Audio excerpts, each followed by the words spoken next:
And yo, the Sports Bag Bros podcast is back at you on a Thursday. Yes, we come on Monday and we come on Thursday. Since the football season has ended, we decided to run our little boxing series. We will find controversial fights from the past, and Bias and I will do the judging. Some of these controversial fights we look at and we think so-and-so won and so-and-so lost. So this is one of those fights. This time, Bernard Hopkins, Jermain Taylor, 2005, they got together, and Bernard Hopkins lost a split decision. But we're going to check it out today for ourselves and see what's up. What's going on? Yeah, I remember I was a little salty after this fight. I didn't agree that Bernard should have lost his belts. I thought he won that fight. Well, for me, we'll find out tonight. I went to I think the Wing House somewhere to watch the fight. I took the kids and the wife. We went over there, and it was so packed. We stayed in the inner part of the restaurant. They never got a chance to seat us because other people weren't getting out of their seats. They came to watch the fight. So we ended up watching the entire fight. Didn't have to spend any money doing that, buying food and whatnot. So we ended up getting the fight for free pretty much. So you watched it. But I thought Bernard Hopkins pulled it off a little later. Well, tried to make his move a little later in the fight. I wasn't too upset with the decision, but I thought Bernard Hopkins probably should have won the fight. But anyways, we have that fight with us right now, and that's what we're going to watch. And as I say, every time we do one of these, I'm only going to show the fight. I'm not going to go with any in-between rounds because you don't want to be influenced by some of the words that are being said during in-between rounds when some people talk about the punch stats and you probably lean one way or the other, something you might not have seen or thought about. They're bringing up a point, and it kind of skews what you're looking at. So let's just watch the fight. They can build narratives with the highlights they choose to show too, and that's the truth. They build narratives with and especially with HBO being as biased as they are or were with boxing. And on top of that, Bernard Hopkins, he always felt they were all after him anyway. Everybody's after Bernard Hopkins. So anyway, let's get that started. This is 2005. I believe it was July. Bernard Hopkins, Jermain Taylor won. Here we go. Across the ring and then steps away into fighting posture. Question one, can Taylor land his jab? Can Hopkins, at least at the beginning, take it away? I just want to see how Hopkins deals with Taylor's power from the right hand. After that, we'll know a lot. What will he do to try to take away Taylor's laser jab? He'll jab too, and he'll keep moving left and right like he's doing right now. Taylor would like to throw 80-90 punches around. Hopkins' movement and his defensive skills will make that difficult. He's not going to allow Taylor to throw no 80 punches around in this fight. Left hook lead by Hopkins. That's one of his two most effective punches, the left hook and also the straight right hand counter. Both fighters relatively dry as the fight begins. If one of them is better warmed up, it would appear to be Bernard, who at least has a sheen on his shoulders. Taylor gets in a little right hand after Hopkins left hooked his way in. Jermain seems reticent to throw the jab because of the way Bernard is holding his left. Now he unleashes two in a row. Taylor almost landed a right hand over the top. Hopkins stops the action and gets in a couple of little shots.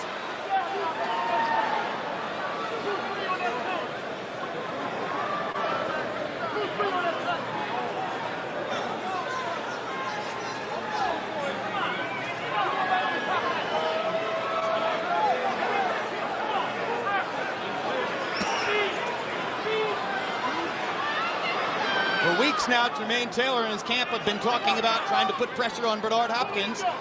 Immediately see it's easier said than done. And this is a pretty big ring, or at least it has the feeling of a big ring, and Bernard is going to use all of it. Every bit of it.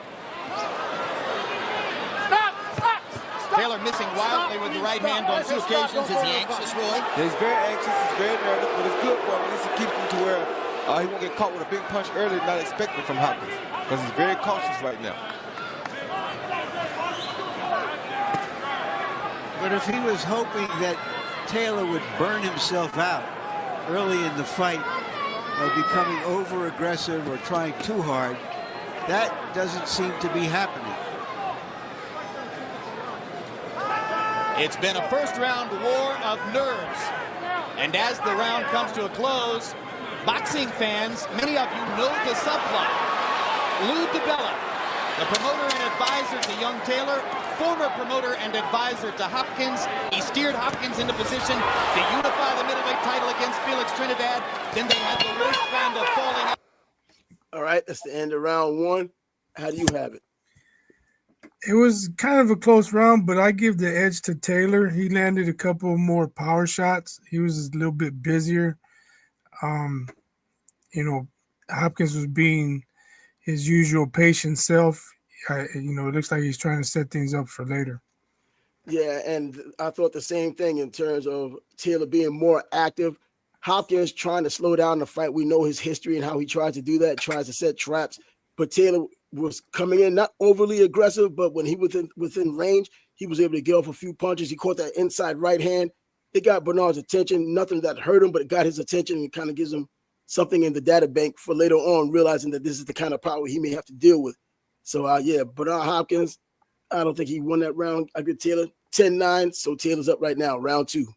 Imaginable by CompuBox count. On the other hand, give Hopkins credit for the great defense of which we know he's capable. He limited Taylor to landing 1 of 20 jabs, 3 of 33 punches overall. But Jermain was by far the more active fighter. Pat Burns, Taylor's trainer, loves to say, my fighter's never lost a round in a professional fight. And of course, on scorecards he has.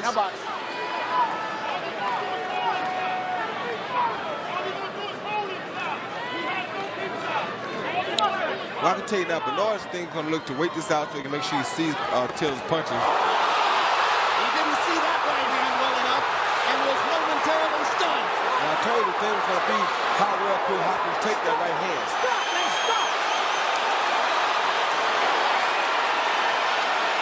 And now Bernard has some payback to do. Taylor has seized the crowd. Lands another right hand to the body.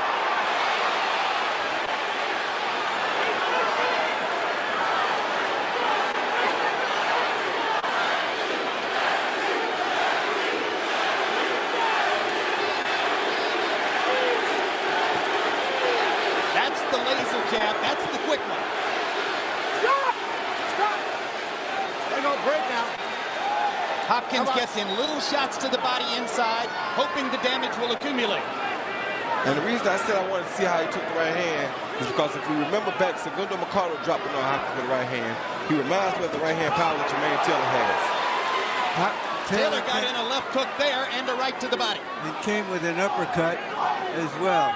And he's making Hopkins become more aggressive than we've seen him early in fights in years. He is testing Hopkins in these exchanges in a way that Bernard is usually never tested. But he's also telegraphing that big right hand, so he's cocking it back when he throws it, Jermain Taylor is. So he better be careful. Well, that's one of the technical flaws that Bernard Hopkins points out. And he says Taylor has an abundance of technical flaws. But the most obvious is what he calls the bow and arrow, pulling the right hand back as he throws the left. And he did it right there. But sometimes technical flaws won't hurt you if you're the bigger puncher and the better man. That's what Taylor says is his hope. This is the kind of fight Bernard Hopkins wants right Yeah, here. this is Hopkins' strength, really. Stop now! Stop! All right. You're holding. He can hit. You can't. Why you break him up? No, right? Jay Nady. Jay Nady is, in the eyes of most, a very good referee, and he's very quick to break clinches. Taylor attacking again. He missed the right hand, but he throws Hopkins into the corner. Telegraphing, he's very overexcited when he's doing that, so you have to. Yeah, I gotta go with, but I'll go with Jermain Taylor in that round too. Yeah, it looked like Hopkins tried to make a dent late in the round, but it wasn't enough. He did land a good right hand, and he had Taylor holding on, but he wasn't knocked around into the ropes Taylor wasn't knocked around into the ropes like Hopkins was earlier. So I think Hopkins wasn't necessarily hurt. I think he was more off balance than hurt. yeah, but still, he was pushed before. around. The credit they gave him as if that was a telling blow that just really hurt Hopkins. It was him being off balance. And so, Yeah, and another. if you believe Jim Lampley, Chavez was going down at one point against Taylor. So Yeah, right. Jim Lampley, his just craziness. But anyway, that was round 2. And one thing I'm I was just saying wondering, his punches had more of an impact than Hopkins did. so yeah, I think he's throwing more punches anyway, and I think Bernard trying to come back, being typically slowing it down and being the counter puncher. I think because of some of those punches that he had already had taken, and then some of the crowd responses, I think that's why he's trying to get that back a little bit. But Taylor has a lot of talent, but his skill set doesn't look good. Incredible combination, awkward combination, real athletic, real talented, but he doesn't. His punches aren't straight. They look wild, and they will talk about his technical flaws. Round 3. Be careful. He's starting to touch the mark. Taylor is impressively poised so far. Neither man has landed a really big shot solidly. But Taylor has been the more physical fighter, has thrown more punches, and has had Bernard on the defensive much of the way. CompuBox numbers in 2, Hopkins 5 out of 20, Taylor 12 out of 39, including 4 out of 22 jabs. He's starting to work the jab a little bit more.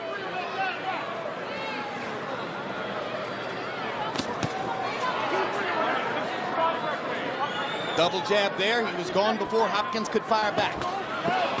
There Hopkins gets in 2 good body shots and a right hand to the head, and immediately Jay Nady says you can't hold him and hit him. I think he wanted for a low blow action, Jim. Low blow? Yeah.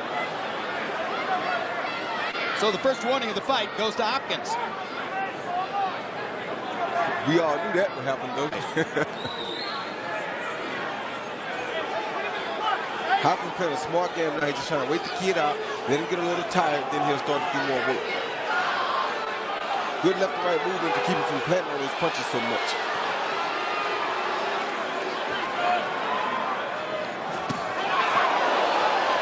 Body shot by Taylor. Hopkins dodged the right hand very effectively. 2 jabs land for Taylor. And another. Crowd is getting very excited at the young fighter's prospects here.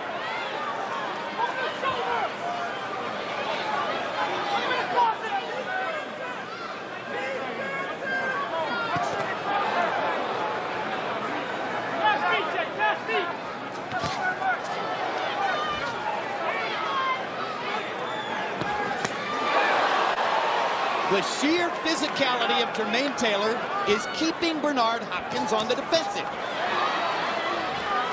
This is not great craft Taylor showing you. It's energy. It's commitment. And Hopkins hasn't solved the puzzle quite yet. Good right hand lead by Hopkins right there. That may be a weapon that he'll begin to use more often. And that's what he's trying to wait Jermain out, let him get a little tired, get used to his pace, get used to seeing the hand speed, then he'll start sneaking his little shots in.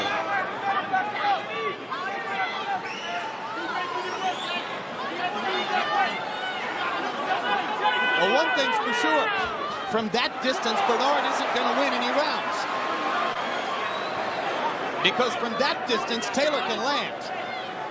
He has the longer jab. Watch your hands.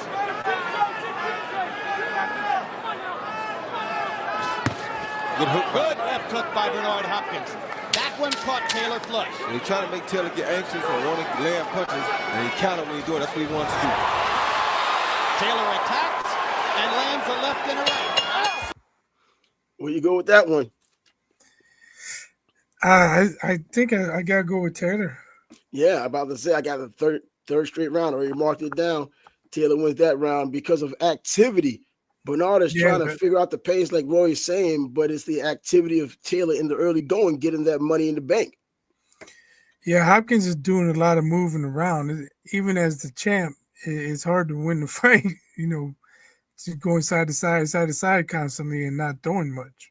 And going back to the time during this fight in July of 2005, Bernard Hopkins was the #1 fighter pound for pound in boxing at the time. And Jermain Taylor wasn't even the #1 contender. I believe he was like #3 and #2 in different classes, different organizations. But Bernard Hopkins, obviously the undisputed champ and the #1 pound for pound fighter in the world at that time. So the young guy, and he's 40 years old at that point. Jermain Taylor was 26, so 14 years difference. And Bernard, just being Bernard, let's go to round 4. Hopkins smiled, but again, average per round from CompuBox through the first 3. Hopkins 4 out of 15 per round. Taylor 6 out of 36 per round. Harold, how do you have it so far? Okay, Jim. 3 rounds to nothing, 30-27, Jermain Taylor. Jim, number 1, Jermain Taylor's getting off first. Number 2, landing the better shots. Number 3, it's driving me crazy when Bernard Hopkins drops that left hand down to his email address, which he's got across his trunk, and he leaves himself wide open for Taylor's right hand. So based on aggressiveness, clean punching, 3-0, Taylor. I think Nady might have warned Hopkins again for low blows there. He did get in another little shot. See if Taylor does what Pat Burns told him to do. Good left hook by Taylor. Backs Hopkins out of the exchange. And you saw Hopkins do something there that he does frequently and well. He managed to bump Taylor's hip going in, knock him off balance. Taylor landed the left hook anyway. Jermain lands again, and Bernard grabs him. Okay, now bye. Bernard landed 2, though. Yeah, you can't trust Jim. Nah, you can't. Don't believe what you see. Believe what he's saying.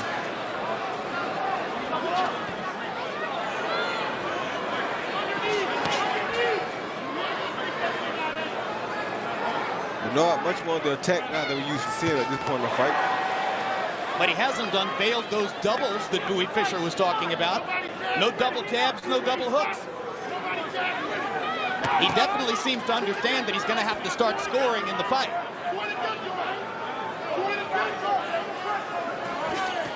Uppercut by Taylor. Stop, let go now. Please let go. He missed it just a little, but if Hopkins is going to lean in like that, he'll have to look out for that punch.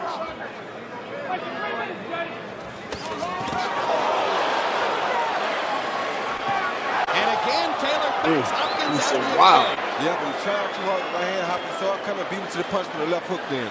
Beautiful counter punch by Bernard Hopkins. Wonder if Jermain should just ease off on the right hand. Has to calm down a little. He's doing fine with his left.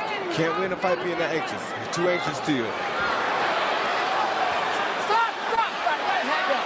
Let him up. Keep your head up.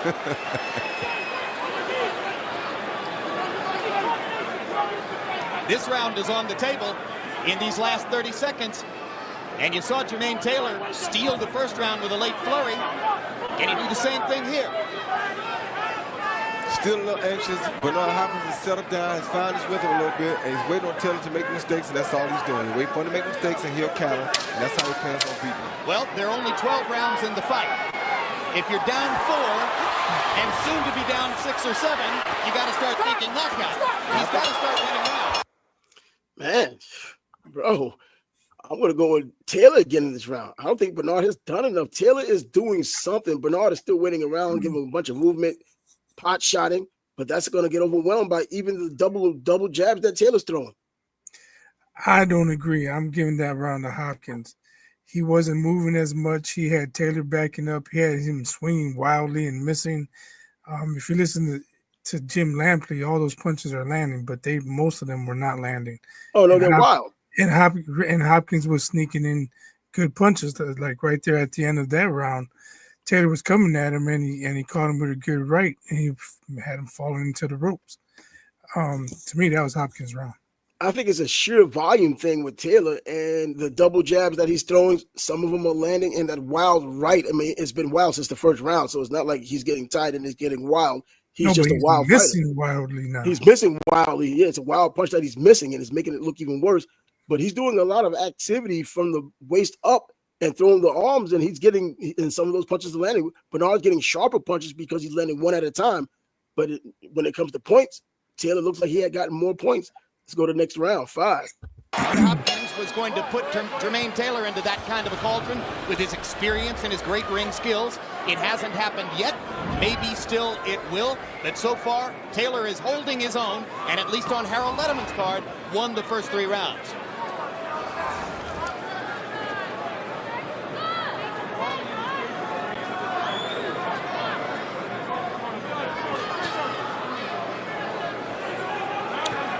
I can almost guarantee you that it wasn't in Bernard's plan to win the first 3 rounds. Big left hook by Hopkins. Taylor takes it well. Taylor was banging to the body. Hopkins got an excellent left hook upstairs.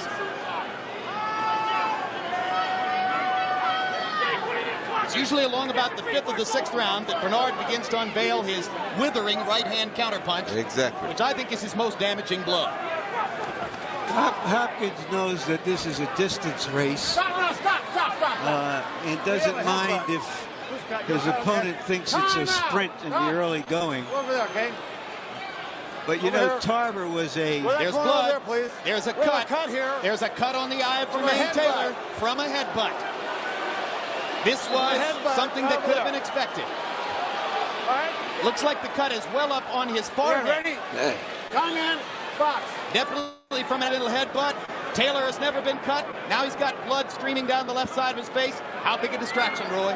I don't think that'd be a big distraction, but you never can tell because he's already so excited. And the blood is coming into his eye. You saw him paw with the left hand, and you see him attack with the right. He looks desperate now.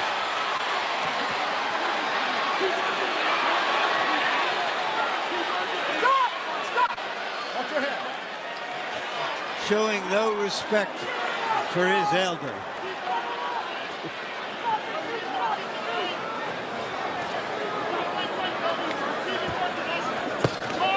Good hook by Bernard. Stop! Step back, please. Step back, please. I was Step talking back. about this as a metaphor for running, but because Taylor was a quarter miler and a star quarter miler in high school. Hard right hand inside by Bernard Hopkins. Brilliant counter right hand. Caught Taylor flush. Hopkins' confidence now seems to be growing. The cut on Taylor's head may be bothering Jermain. Hopkins starts to clown. Don't hold him! And gets in a little left hook as he breaks away.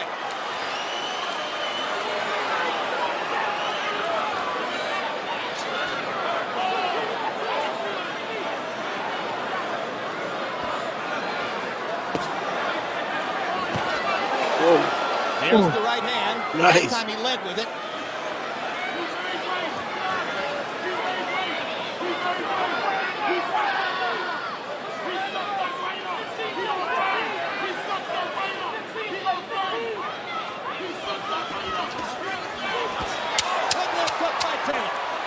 Caught Hopkins coming off the ropes. Almost got the right hand on it. Bernard goes to the body. Taylor comes back with a left hook.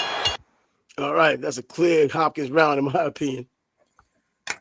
Yeah, for sure. He landed some solid punches there, and he didn't really rock him, but Taylor definitely felt him. Yeah, that lead right hand that he's throwing reminded me of when Muhammad Ali was doing that to an unexpected George Foreman in Zaire back in '74. You wasn't expecting it. That's what he's doing. And then right here, a 26-year-old Jermain Taylor fighting Bernard, just knowing all the tricks in the book. He's not expecting that right hand to lead either, and now he's using it. It seems like Bernard has settled into the fight now, and he has his game plan working. So now this is probably when he's going to have to pull away. So let's go to round 6. Terrific round. He was avoiding his jabs that round, 7 out of only 20, but they were all 7 power connects, and some of them were good, solid shots, including the 2 big right hands. Taylor, 8 out of 38. He's still throwing more punches and landing more as the fight progresses. This is more of an interesting fight than a thrilling fight because of the stakes that are so high, because of the contrast in the fighters. And because Bernard Hopkins, as Roy Jones pointed out, doesn't care about entertainment value. Not at all. Wants to fight at the pace that favors him. And he has given him a little entertainment tonight already, but he's slowly finding his rhythm, finding his punching pace, finding his range, and it could mean big trouble for Jermain Taylor. Yeah, but we're within 2 minutes of the midway point of the fight, and Taylor's still in it, and still doing basically what he did in round 1. Well, I can guarantee you Hopkins did not plan to win the first half of the fight. I'm sure. You're right. Stop. Get his head down there. Stop it. Now box.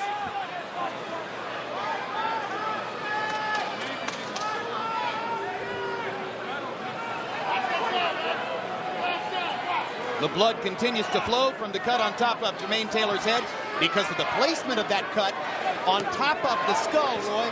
I'm not sure they'll be able to stop that bleeding. I don't think they will either. The other thing is that they all talked about Jermain Taylor's jab, but now his jab has been taken away from him pretty much by Hopkins, and he seems to be a little confused right now.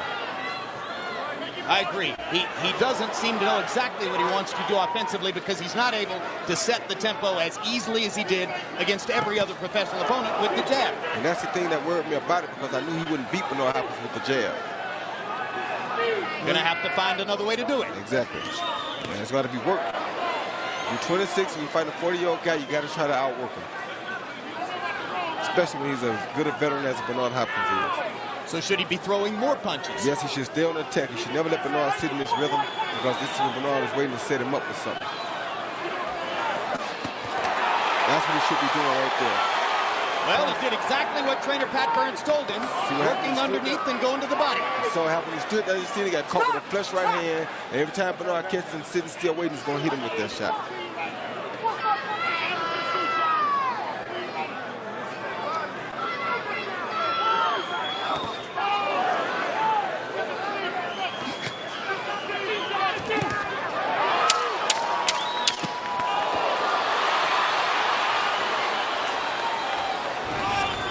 Can't wait on the veteran. Got to rush the veteran. That was round 6. Where you going with that one? I give it to Taylor. He was way more active in that round. Hopkins made an impression late in the round, but it wasn't enough. Yeah, that's what I was thinking too, because Taylor's continuing to throw more punches. And it's not that he's really being effective, it's just that he's throwing more punches, and because of this sheer numbers, if he lands just a small percentage, if he lands just a small percentage of those sheer numbers, well, it's going to be more than what Hopkins is doing. Now, Hopkins is being more effective when he's doing the lead right or he's pot shotting, but he has to do more. And he is getting into his rhythm, like Roy said. And by the way, they're both 6'1". So Bernard doesn't necessarily fight a lot of fighters at his height or taller. So now I think that he's negotiated that distance, that range that he needs to fight with. And that's why he's kind of getting it together now and being a veteran and know what the hell he's doing. Let's go to round 7. A high action round though With a beautiful jab. High action box round. numbers in 6. Taylor's Here best we go with round, Jim 17 Lampley out of again. 45. Bernard Hopkins threw 17 punches. He's only averaging 18 punches per round thrown in the first half of the bout. Harold, how do you have it through 6? You know, Jim, I tell you something. I can't see how you can win a fight by standing straight up and making funny faces at your opponent. And that's all Bernard Hopkins is doing. How the hell is Harold? Let me have my card right now. He's more aggressive. He's getting off first, just like you saw there. He's landing the hardest shots, just like you saw there. I mean, 5-1, Jermain Taylor, 59-55. He's winning it easy. I have it 4 rounds to 1 with 1 even. Larry Merchant hits even Roy rounds. Jones, Man. Stop Pick it. one. If the scores are something like 5-1, does that do anything to dent Hopkins' confidence? Nope, not at all. That's what he used to. I mean, he's used to fighting against all odds. Trust me, he's not trying to win the early part of this fight. That's what he wanted to do right there. Right. He landed a sensational right-hand counter punch right on the jaw of Taylor, the biggest punch of the fight so far. But Jermain's right there.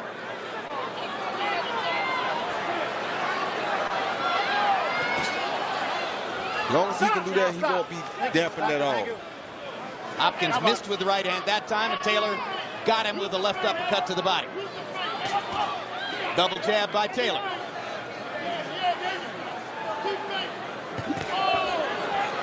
Hopkins just did miss him with another beautiful right hand. Stop. Don't anymore. Relax now. Step back. No. Yeah, but you know, Roy, Hopkins is not a big hitter. You know, he's never been a big puncher. He's always worn down his opponents by attrition. And that's why I think that's what I think he's trying to do here. But he's not active enough to do it, it seems to me.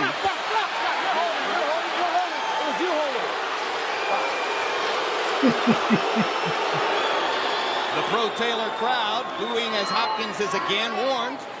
This time for holding inside. Jay Nady has not deducted a point from anybody so far. Bernard Hopkins, it would appear, if the fight's going to go to the scorecards, can ill afford to lose a point deduction.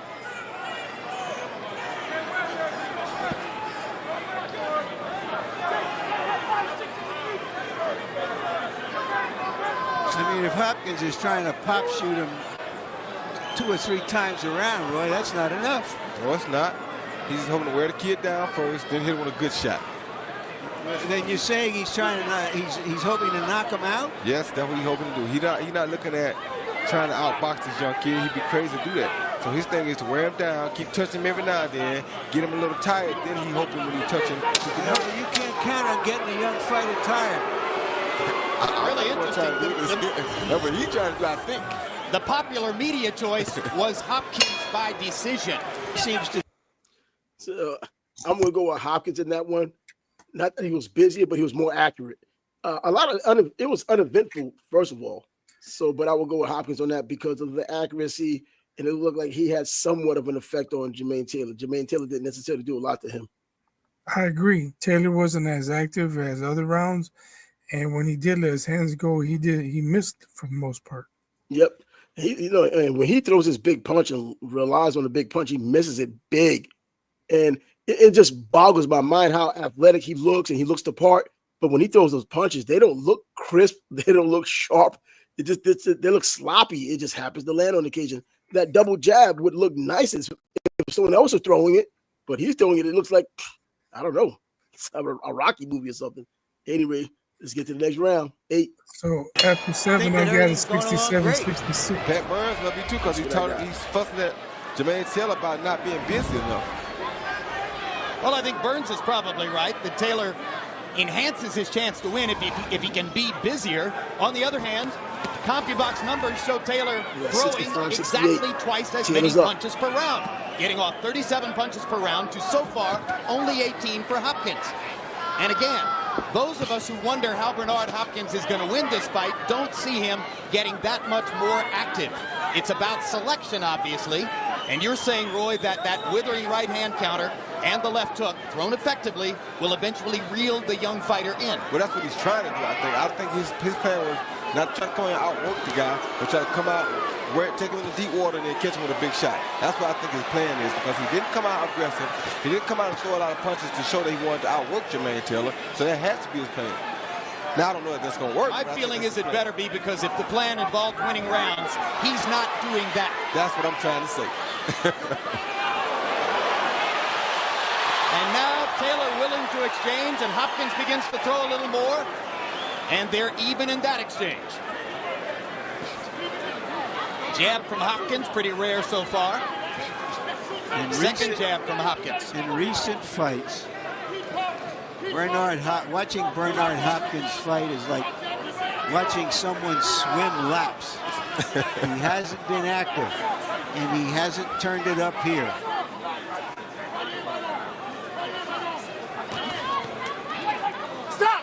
Like, they always shit on fighters they don't like.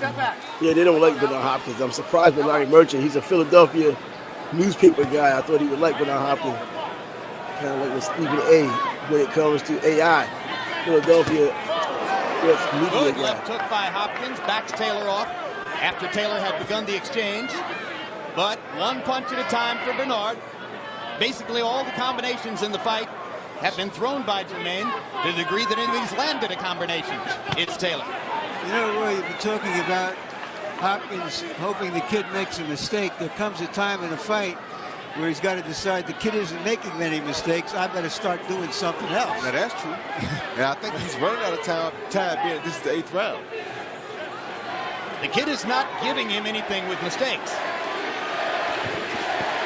The kid is maybe more. But they act like Taylor's doing something this round. Exactly. He's not Really.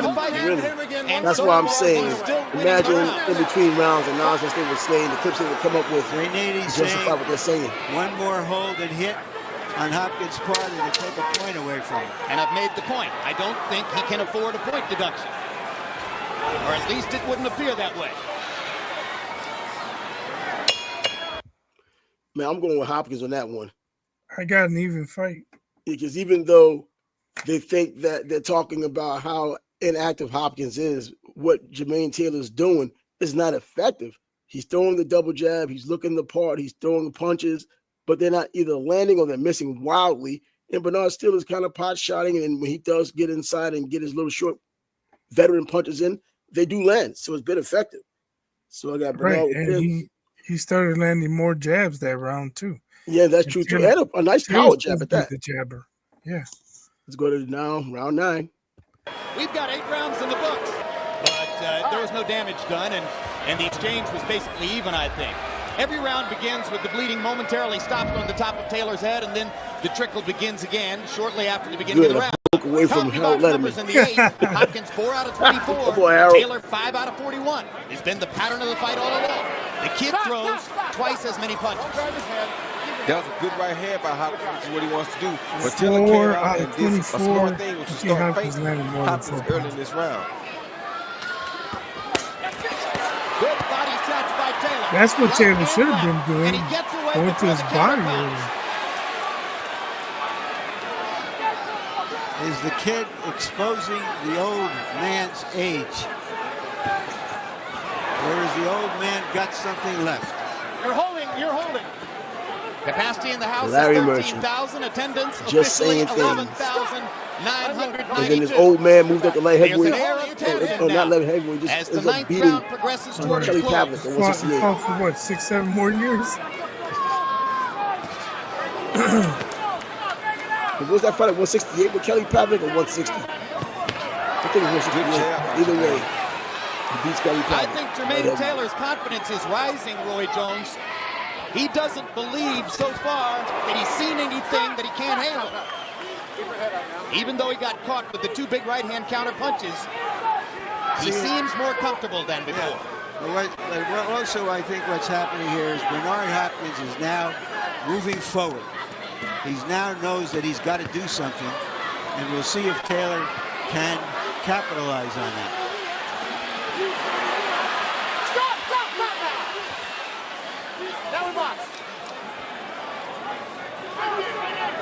There's no reason to want to fight inside with Bernard Hopkins, but Taylor so far is holding his own in there. Hopkins trying to end things with a big right hand. Which is what I told you earlier. That's his whole plan. Well, but it's an odd plan for a guy who's never had knockout power and has been content to win most fights by decision. Particularly fighting against a bigger man.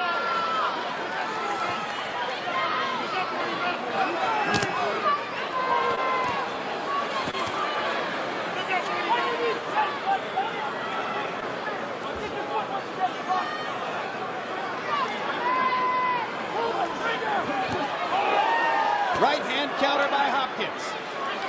But that missed.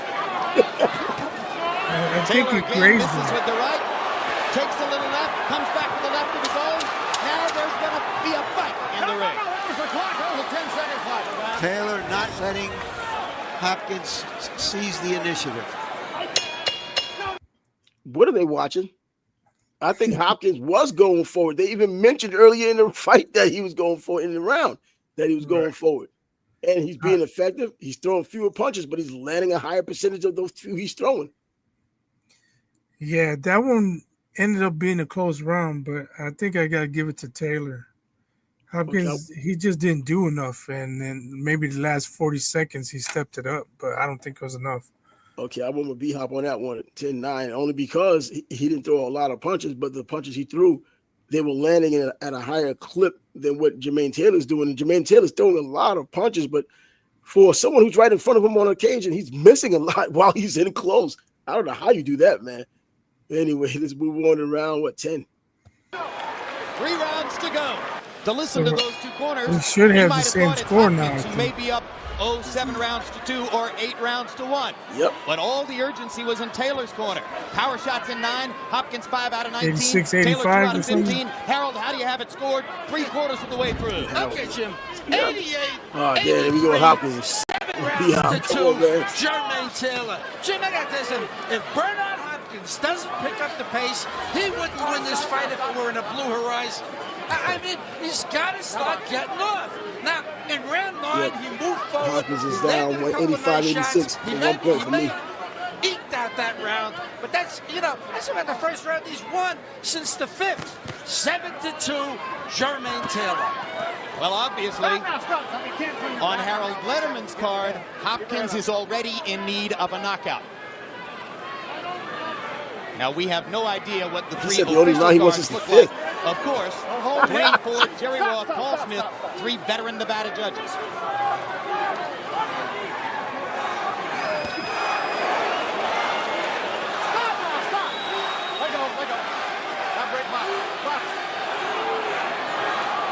Of the 32 knockouts in his career, Bernard Hopkins has scored 3 of those KOs past the 10th round.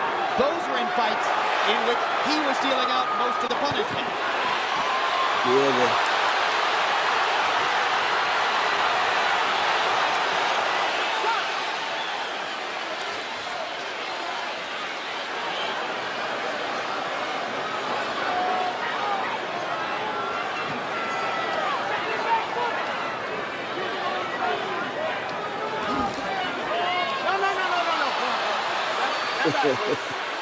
That was a really lazy, poorly thrown punch by Taylor. I wonder if he's a little tired or just thinking I've got this championship won and it's mine to lose now.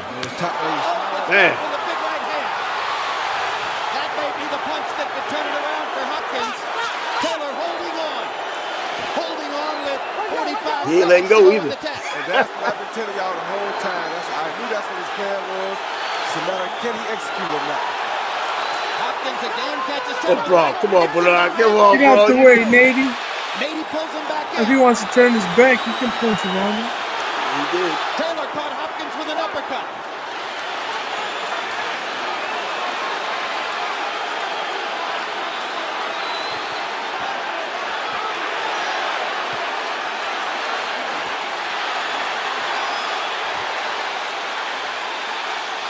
Hopkins is a little tired himself now.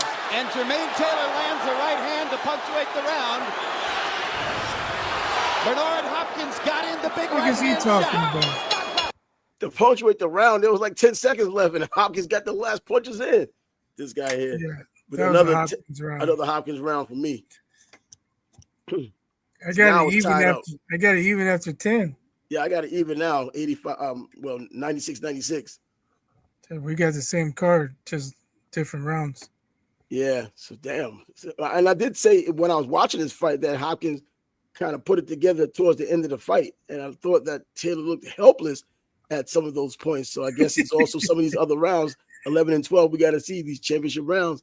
Let's get him in. Was it enough to turn the top? He threw 43. I really don't punches remember by the last Hopkins, 2 rounds, down to man. It's 10, been landing going on 15 of 20 them. years. 10 of those lands. I was cheering The for him, last man. of I'll the pick round. Hopkins in So this fight. Hopkins had the big minute of the fight. Oh, so for was him. I. I was Did team it turn things execution all around? the way. You heard Pat Burns telling Taylor, go win these 2 rounds, let your hands go. But the kid may be more reluctant than ever to let his hands go after the big punches Hopkins caught him with.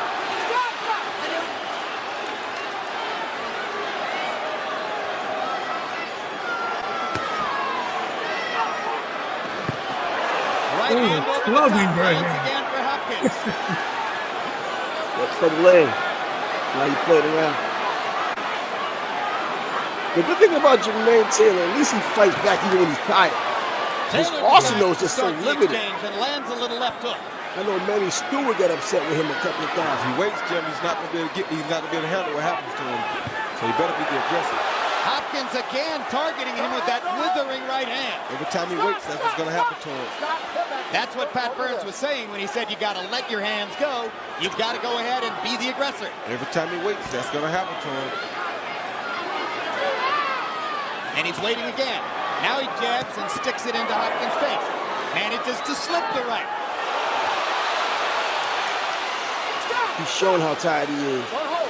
I know it's difficult in the 11th round not to show it, but you're supposed to be able to suck it up and not really show it. You know you're tired, but you're not supposed to really show it. Minute and a half to go in the 11th round.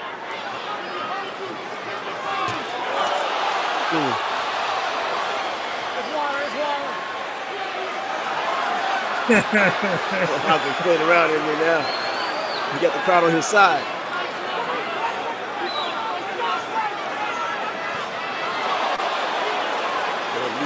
Jab, he's leaning in with the jab. I think Taylor is plainly tired. That's it. He's in deep water, Larry. Never been in water this deep before. Hopkins been there, done that. Brings the crowd back to life for Taylor. When he had like 1 12-round knockout, that was against Trinidad. Now he lets his hands go a little more, becomes the aggressor, and puts Hopkins back on the defensive. But Bernard looks to counter with that big right. And Jermain's left eye is swelling. That's when he that has guy's to scaling stay that lead aggressive, right hand. beat aggressive fight. Oh, there you go. Look at that. Whoa. Nah, come on now. You better be careful. The fighting instinct is rising in Taylor. That's going He to has give a fighting Hopkins instinct, no some doubt chances. about it, man. But if you're infused, Taylor and you're going misses against a with the vet right like that time. Bernard Taylor and Bernard Hopkins. I mean, Hopkins missed with the counter right. Excuse me.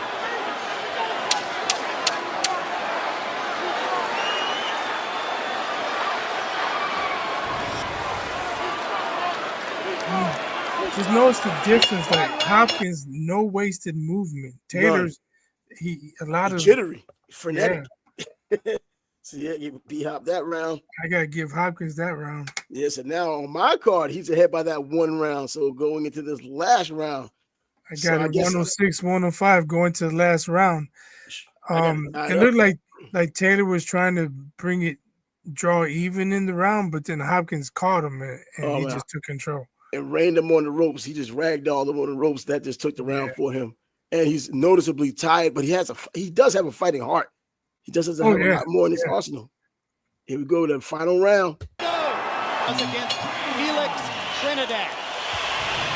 In the 11th round, Hopkins they were just saying that the last fight he had, got the last round knockout. As I mentioned, the fight has definitely tightened on the scorecards in the last couple of rounds. And you see Hopkins going for that knockout that I told you about earlier. He wasn't interested in winning no early rounds. He's trying to knock him out. Yeah, and Jermain Taylor is reticent to let his hands go against Hopkins' right hand. It's going to make it harder for him to win the round, which is what Pat Burns demanded. The calm in Hopkins' corner is amazing, given the nature of the fight. They got a 40-year-old veteran. No need to get excited. He's not going to gain 10 years here tonight. Best right hand of the night for Jermain Taylor. I don't know about that. He puts a pretty sharp, pretty decent punch. Not sharp, but decent.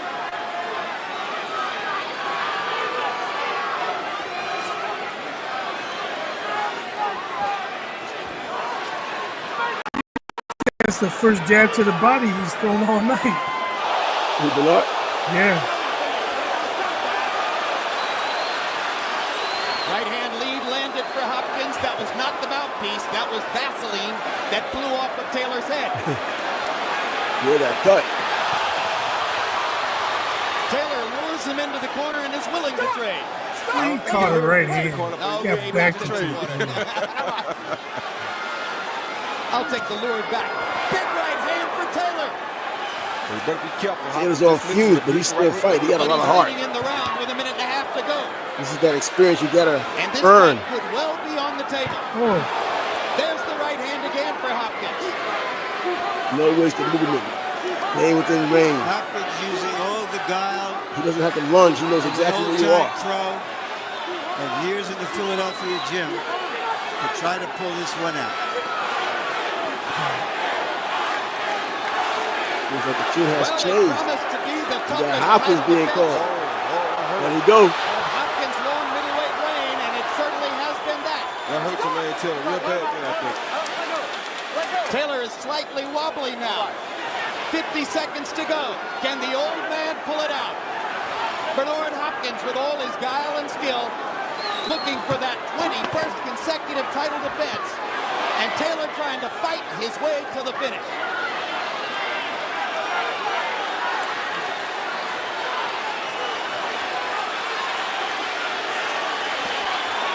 No. Thank you. Now watch. Jane 80's accomplished a major thing here. He has kept control of a Bernard Hopkins fight without issuing a single penalty point. Not easily done. If anybody can do it, Jane 80 can. He's good. No summonses. Hopkins misses.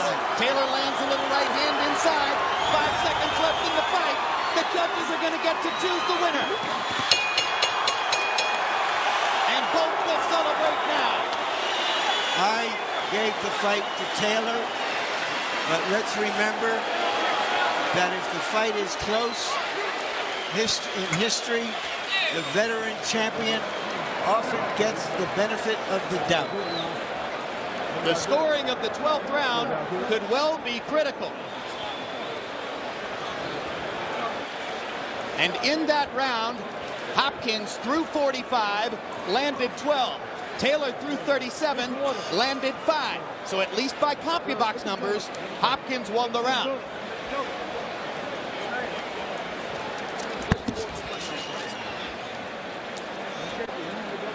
Yo, pause it.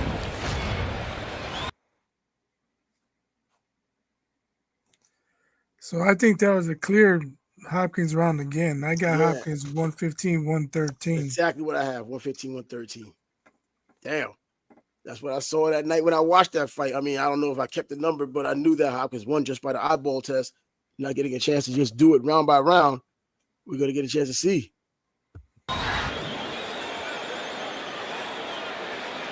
Once again, you've been watching the #1 pound-for-pound fighter in the sport at age 40, trying to hold on to that unusual mantle of respect. Longest reigning current title holders, Bernard Hopkins with the 3rd longest continuous reign in a given division in the history of the sport. The longest ever was by Joe Louis in the heavyweight division. 2nd longest, a featherweight named Jimmy Kilbane.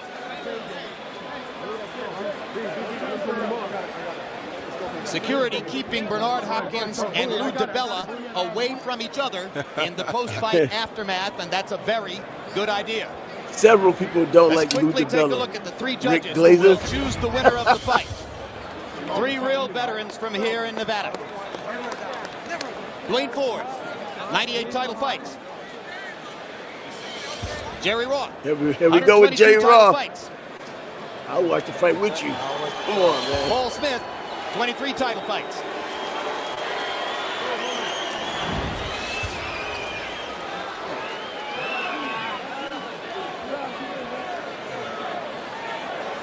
Nervous moments in the ring now as we wait to learn whether Hopkins' long reign is finally over or whether he has once again vanquished a younger Who opponent. was that? Maurice Cheeks. Mo Cheeks. Midway through the fight, Taylor seemed to be I in keep good calling you shape. Mo Cheeks. Down the stretch, Hopkins, as promised, Well, it is landed Philly. that right-hand Philly guy. counterpunch with great frequency. That's Kelly It's been Swanson more over than there. 12 years since I Roy spoke to her a Jones couple was of the times last trying to man get to Bernard beat Hopkins a Bernard cheesecake. Hopkins in a prize She fight. said, yeah, let's Michael go ahead and Buffer do it. And she will stood end me the up. suspense Go for on us in. now.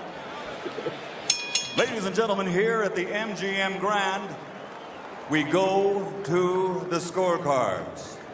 We have a split decision. Jerry I wasn't Roth surprised with the scores the split. bout 116 to 112 for Hopkins. At least Roth had the Dwayne right Ford, fighter. Yeah. I don't know if he won 8 rounds. 115, But 113 for Taylor. 15 and 13. Paul Smith, 115, There we 113 go. to the winner by split decision. And new Dude was losing bell like he won the title. He wanted Bernard Hopkins so champion of the bad. world, the pride of Little Rock, Arkansas, Jermain.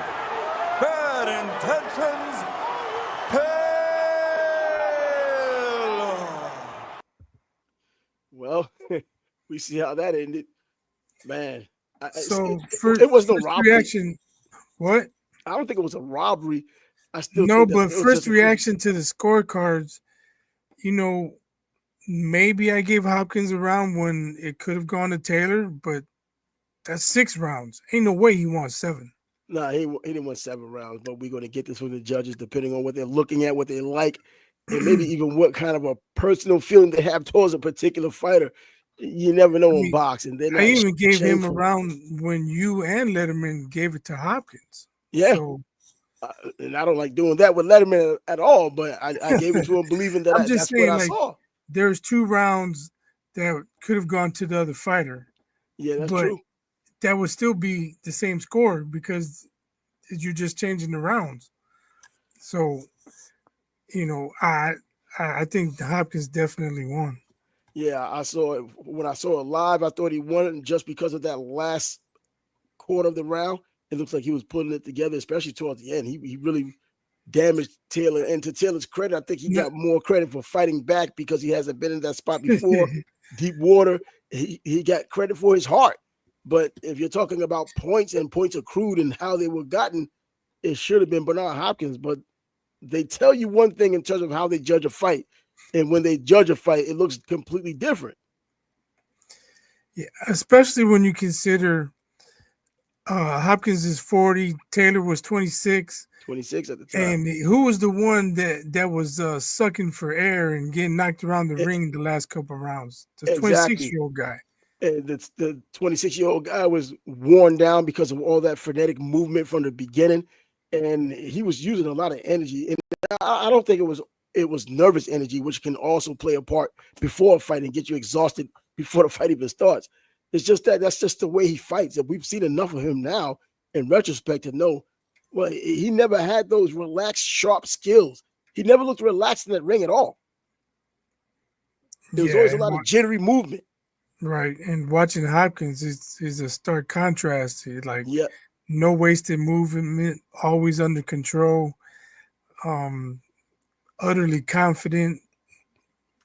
Hopkins, I mean, that's why they started calling him the alien. But he's an all-time great. He didn't get the nod on this night, but or even the rematch. Well, yeah, that's true. But to me, him beating Kelly Pavlik was one of the craziest outcomes I've seen. Yeah, I picked Kelly Pavlik to win that fight. So did I. And he ate him up like he was a novice, because I said if anybody just typified what boxing is in terms of just the overall fundamentals, it was Kelly Pavlik. He didn't do anything special, but he did a lot of things good, and that was good enough. And he had that game-changing power. But Hopkins just beat him like he was standing still. Yeah, and then Antonio Tarver later on. Come on now. That one too. I mean, until he lost to Kovalev, I thought he was going to do the same thing to Kovalev. He was just going along outboxing people. But Kovalev, he was like, "No, not tonight, buddy." See, now the Joe Smith fight, I thought he would have problems, but I still thought he would win, only because he was old and Joe Smith was just so naturally light heavyweight and heavy-handed. Not a whole lot of skills, but he'll touch you enough. And because of Bernard's age at the time, he's a lot slower. He's easy to catch up to. And those slow hands, when they touch you, they're heavy as well. And we saw when Bernard thought he was pushed out of the ring when it was legitimately a punch that threw him into retirement. So had De La Hoya started Golden Boy at that point? Oh, yeah. Yeah, Golden Boy was around for a while, because remember, they're all still fighting when Golden Boy was going on. I don't remember the origins of Golden Boy, but I just thought it was a little weird to see De La Hoya all on his jock in the ring right there. That clapback Thursday, though, De La Hoya deal is still one of the hottest things in boxing. That guy I never thought we would see De La Hoya in that light, to where he has humor and where, he's telling like it is in those little clips. But Hopkins loses this fight, loses the rematch. I think he lost the rematch legitimately. But that first fight, I still think it's skeptical. And as I have on my card now, doing it round by round, he should have won this fight, but the judges saw it different. Did you think he beat Calzaghe? No. He got the knockdown. Calzaghe just has volume on his side. So whether he's slapping you or not, like Jeff Lacey says, he slaps. He throws so many punches that even a small Lacey got jacked up, man. His face was... That's a fight I watched. Looked like hamburger meat. That's a fight I watched just for entertainment, period, from the beginning, in terms of the hype going into the fight and the fight itself. You got to watch it all in order to enjoy what was done that night. Now, did I think Jeff Lacey was going to win? I don't even know who I had that night. I just let the fight play out, and as it played out, it got played to death. And I'm like, damn, man. You want to do that American versus UK thing. But that fight ended up being a mismatch, man. An absolute mismatch, and all that talk about a young Mike Tyson. And I never saw Jeff Lacey as that one-hitter quitter kind of fighter. He had the build as if he was, and he has heavy hands, but he was never one of those puncher fighters that hit you one time with explosive power like Mike Tyson, like Julian Jackson, other heavy-handed, hard-punching fighters. And so they kept making the Mike Tyson comparison. I think he ate into it and bought into it. And then when Calzaghe got that rhythm going, it never let up. That guy threw so many punches. This dude thought he was fighting an octopus. He was getting beat down by all 8. So that fight, I caught it late. I think I tuned in around the 5th round, and Lacey's face was already jacked up. I'm like, what the hell's going on? Calzaghe was pretty much unknown over here at that time. Man, I watched it. I was in awe. I was like, damn, I don't know how good Jeff Lacey is, because he was never tested. No, he wasn't. But I know Calzaghe looks damn good. That was an absolute master class. If Bivol, what he had done with Beterbiev last Saturday, was a master class, what at least those are two high-end fighters, two top fighters. What Jeff Lacey ended up being in that fight and what Calzaghe presented to him, it looked like a novice against a freaking world champ. He just beat along him every round. And the conditioning was more impressive to me than anything. It's like he just never let up. I'm thinking that he keeps this pace, so he's going to get tired. But then you look back and hear the stories of how he didn't do any real sparring during his training camp. So I guess that's hard to believe. But if that's the truth, that wear and tear from the gym wars you could have, like in Philly or New York or these other boxing hotbeds, well, it kind of puts that to rest. He needed a better PR team, man, because what he finished 48-0 or 49-0. He could have been 47-0. 47. He could have been claiming TBE at the time. but he's not that kind of guy, because even Floyd Mayweather shouldn't be saying it, but he's saying it anyway. I see people putting things up with Harry Greb and how undefeated he was, like 57-0 or somewhere around there, 52-0, just over Floyd. He did it like in a year or so, to a year or two. And Floyd just took a whole 20-plus year career to get there. Apples and oranges, I believe, in that case, because if Harry Greb was fighting and was getting $50 and $60 million a fight, he doesn't fight as often anymore. No. But that's why they were fighting back then. Exactly. If there were 3 champs, Harry Greb probably would have been undisputed. He'd been undisputed. A few different times. Yeah, certainly different times. See, and I look at what you can't take what Floyd has done away from him, but then you have to be realistic. All of these belts, just think about it, in the 3-belt or even 4-belt era, any other year or any other era, the champ would have been the best of them, but then the other 3 champs would have been nothing but the first, second, and third contenders. That's what it would have been. Right. And now what? So now Floyd puts all the belts out there. I understand his pride and how he is part of the era that has all these belts. But come on, calling these guys champ because they happen to have a belt when you whooped on them, not exactly the way it goes. But and I always go back with Henry Armstrong and looking at him from his featherweight years into his going from featherweight to lightweight to welterweight and even middleweight.